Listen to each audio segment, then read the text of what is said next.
Bonjour Monsieur Ziad Takieddine, merci de recevoir Bonjour. BFM TV. C'est la première fois que vous parlez. Vous êtes mis en examen pour complicité et recel d'abus de biens sociaux dans une affaire de financement illégal. Vous êtes présenté comme un homme de l'ombre. Mais qui êtes-vous? Qu'est-ce que vous faites exactement comme métier? Aujourd'hui, pendant 9 mois, on m'a traîné dans la boue. Dans la boue, j'étais devenu le marchand d'armes, le sulfureux, celui qui fait des affaires pour des affaires personnelles. On s'est même immiscé dans ma vie privée pour l'introduire dans ce genre d'amalgame. Alors le pourquoi, on le discutera après, mais pour l'instant, tout ce que je veux vous dire, je suis remerciant pour pouvoir vous dire et expliquer qui je suis. Et qu'est-ce que j'ai fait? Aujourd'hui, en France, je suis depuis 1986 nationalité française. Donc j'ai commencé, alors avant, à adorer ce pays. J'adorais le général de Gaulle. Et je pensais que je m'installais dans un pays de rêve, de mes rêves, à cause de la guerre du Liban, etc. etc. Bon, maintenant, qu'est-ce que j'ai fait? Depuis 1993, date de mon installation à Paris, je n'ai fait que des choses missionnées officiellement par le gouvernement ou par le pays qui me demandait quelque chose. Dans quel objectif? Dans l'objectif de rétablir des relations quelquefois perdues et quelquefois détériorées entre le pays et la France, dans l'intérêt de la France, que je voulais faire les choses dans l'ordre pour pouvoir arriver à ce que la France obtienne ce qu'elle voulait et le pays obtienne ce qu'il voulait. Je parle de l'Arabie Saoudite, je ne vais pas rentrer dans le détail, tout simplement pour vous dire, je n'ai rien fait, absolument rien, sans l'accord total du gouvernement de l'époque. N'importe lequel. Je n'ai aucune relation avec l'un ou l'autre des gouvernements. Voilà. Alors on va revenir dans le détail effectivement et on va commencer à parler par exemple de l'affaire Karachi. Dans cette affaire, il y a deux volets. Il y a une vente de sous-marins français, c'est ce qu'on appelait l'affaire Agosta, et puis il y a aussi un attentat en 2002. L'affaire Agosta, vente de sous-marins au Pakistan, vous êtes présenté comme un intermédiaire qui a permis cette vente et qui a obtenu une commission très importante sur laquelle vous auriez reversé des rétrocommissions à la campagne d'Édouard Balladur en 1994. Je n'ai rien à faire avec le contrat Agosta. Aucune relation entre moi et le Pakistan ou entre moi et le contrat Agosta. Ça, c'est pour commencer. Moi, je demande aujourd'hui qu'on produise à tout le monde le contrat qui a été fait entre la France et le Pakistan concernant Agosta, où on peut montrer que je suis dedans. Je ne suis pas dedans. Parce qu'à l'époque où il y avait le contrat Agosta, qui se discutait entre les officiers des deux pays, je m'occupais de l'Arabie Saoudite exclusivement. Et croyez-moi, ça me prenait du jour, le matin jusqu'au soir. J'ai une demande, j'ai une suggestion, parce que je connais la dignité de cette personne.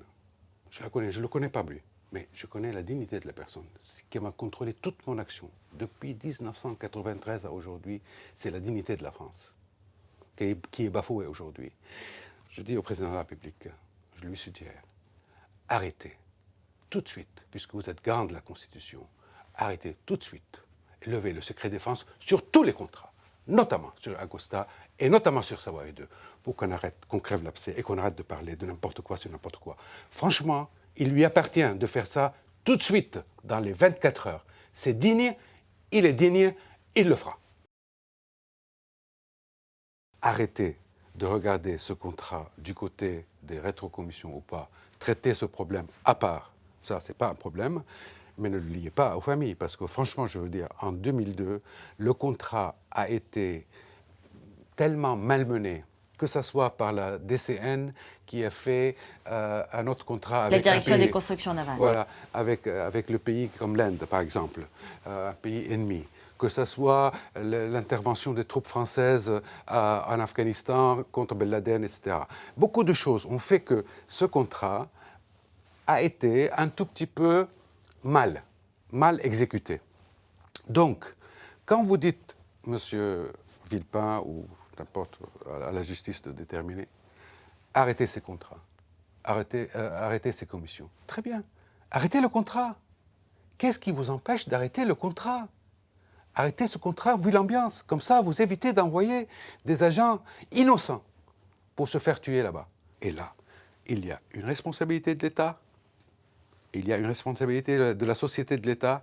Les deux savaient la perturbation qu'il y a eu autour de ce contrat, l'intervention d'une troupe française en Afghanistan, un autre contrat en face, etc.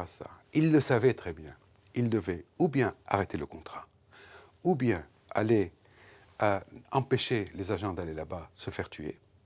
Et, troisièmement, si toutefois impossible, les protéger. Vous n'avez rien fait, monsieur l'État, vous n'avez rien fait, monsieur DCN. Alors, c'est à vous que les familles, vers vous, que les familles doivent s'adresser pour gagner un tout petit peu de crédibilité et d'honneur à la vérité que vous essayez de cacher tout le temps. C'est là le nœud du problème.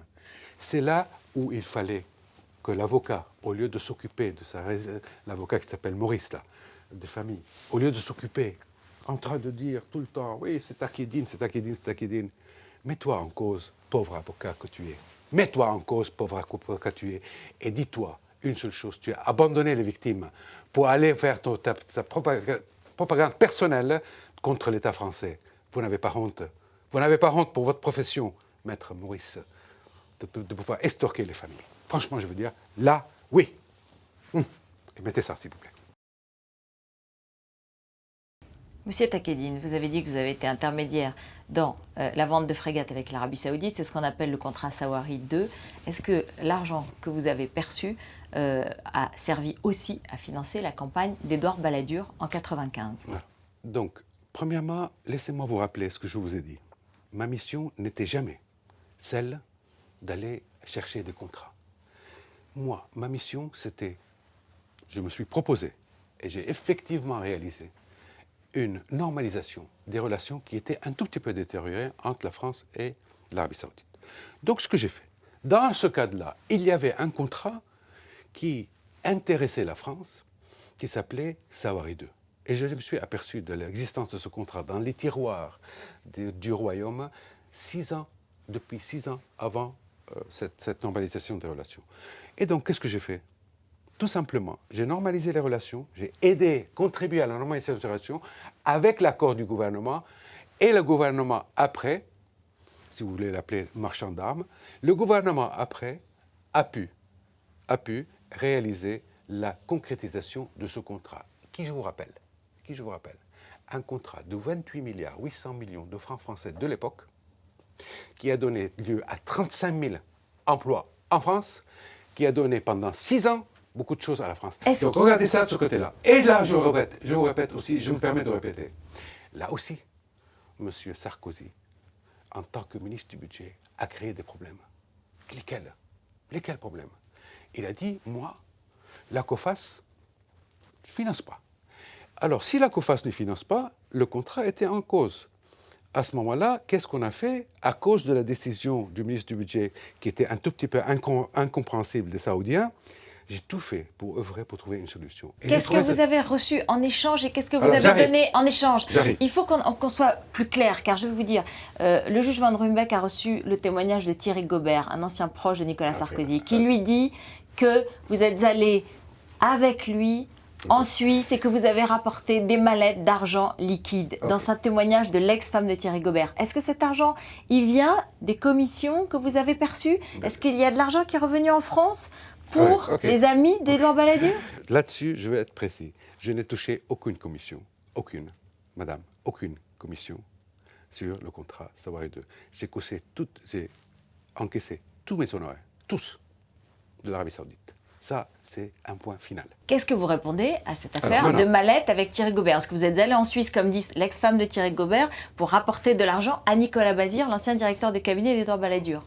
Premièrement, les relations avec Nicolas Bazir étaient des relations totalement dans le cadre des relations de la visite qu'a effectuée Édouard Balladur à l'époque, en Arabie Saoudite. C'était en janvier 1914. Je l'ai vu, Nicolas Bazir, pour la préparation de ce voyage pendant 3 fois. Une fois avec le Premier ministre et l'émissaire de l'Arabie Saoudite qui a porté l'invitation. C'était au pavillon de musique. Tout ça s'est transcrit. Et 2 autres fois, donc, dans son cabinet, pour pouvoir améliorer les conditions du voyage de M. Balladur en Arabie Saoudite. Ça s'arrête là. Ça s'arrête là. Et avec Thierry Gobert? Alors, Thierry Gobert, oui, effectivement, moi j'ai des relations qui étaient amicales, des relations amicales, oui, amicales avec Thierry Gobert. Mais ça s'arrêtait là. Que je puisse aller 1 fois ou 2 avec lui à Genève pour s'acheter des cigares ou pour m'acheter autre chose parce qu'il connaissait, lui, par exemple, le magasin de cigares en particulier, etc. Mais ça veut dire aller prendre des valises. Franchement, je veux dire, moi, je n'ai jamais porté des valises de ma vie. Ah, ma valise pour le bagage, oui, mais jamais de valise pour de l'argent. Je ne m'appelle pas Bourgie, moi. Pas du tout, ni l'autre. Rien à faire. J'ai pas besoin ni de le faire, ni je l'ai fait. Thierry Gobert a reconnu qu'il avait des comptes aux Bahamas, qu'il avait un ranch en Colombie dans lequel peut-être vous avez versé de l'argent pour financer cela. Pourquoi? Okay, est-ce que ce n'est pas des relations d'affaires, d'affairisme et de commission? Alors, personne n'interdit à personne d'avoir des amis qui parfois des amis sont dans un sens ou dans un autre. Ça, c'est leur problème. On les paye, les amis? Non. Là, je répète, je ne paye pas un ami. Peut-être j'ai fait 1 ou 2 affaires immobilières, peut-être, qui n'ont pas réussi d'ailleurs, et que je lui ai payé une partie ou une somme, etc. Mais ça n'a rien à voir avec plus que 50 000 francs ou quelque chose comme ça. Ça, franchement, je vous dis, hein, c'est pas du tout l'imagerie qu'on essaye de faire autour de cette relation. Elle s'est arrêtée là. Il n'y a pas d'autre. D'ailleurs, je vous dis, pourquoi mélanger Thierry Gobert? Qu'est-ce qu'il a à faire, lui, dans ce que je fais? Qu'est-ce qu'il a à faire? Qu'est-ce qu'il peut m'amener? Est-ce qu'il peut m'amener du relationnel? Pas du tout. Il vous a présenté un certain nombre de personnalités politiques? Jamais. Je persiste à dire jamais. Pourquoi est-ce que c'est à vous qu'on fait appel? Peut-être parce que justement, pendant la précédente période, vous avez aidé au financement de la campagne d'Édouard Balladur. C'est ce que se disent les juges. Vous revenez à chaque fois et vous êtes toujours avec les mêmes personnes dans le camp balladurien. Voilà. Ce n'est pas le camp balladurien. Moi, je vous répète, je ne connais pas Balladur qu'une seule fois.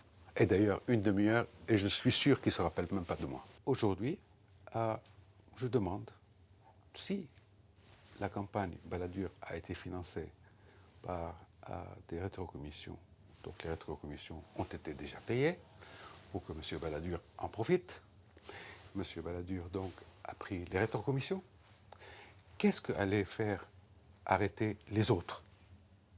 Si déjà c'est fait, et il n'y a plus de Balladur pour financer, qu'est-ce que ça veut dire arrêter les autres et mettre le danger, le péril? Vous voulez dire, lorsque Jacques Chirac arrive au pouvoir, qu'il est élu, pourquoi est-ce qu'il a besoin d'arrêter des rétrocommissions puisqu'Édouard Balladur n'a pas été élu? C'est ce que vous voulez dire? Non, pas été élu, pas seulement ça.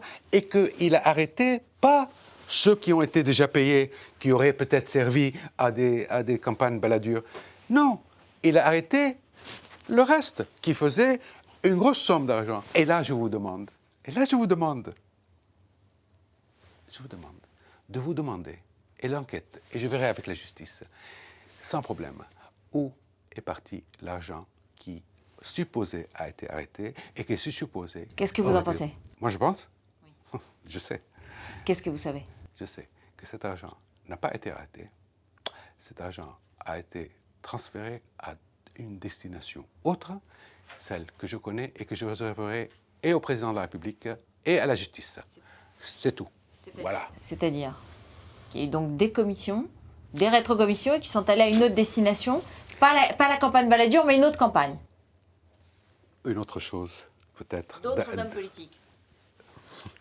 Celui qui les a arrêtés va pouvoir répondre, va devoir répondre. Ça, franchement, je veux dire. Vous parlez de M. de Villepin? Ou je parle de M. de Villepin. Oui, les contrats ont été détruits à la demande de M. Villepin. Pourquoi? Pourquoi? Voilà. Là, la question. C'est pas en disant qu'il y avait des rétropositions et qu'il n'y en avait pas, et ensuite dire, tiens, on va oublier de parler du plus important. Où est parti l'argent?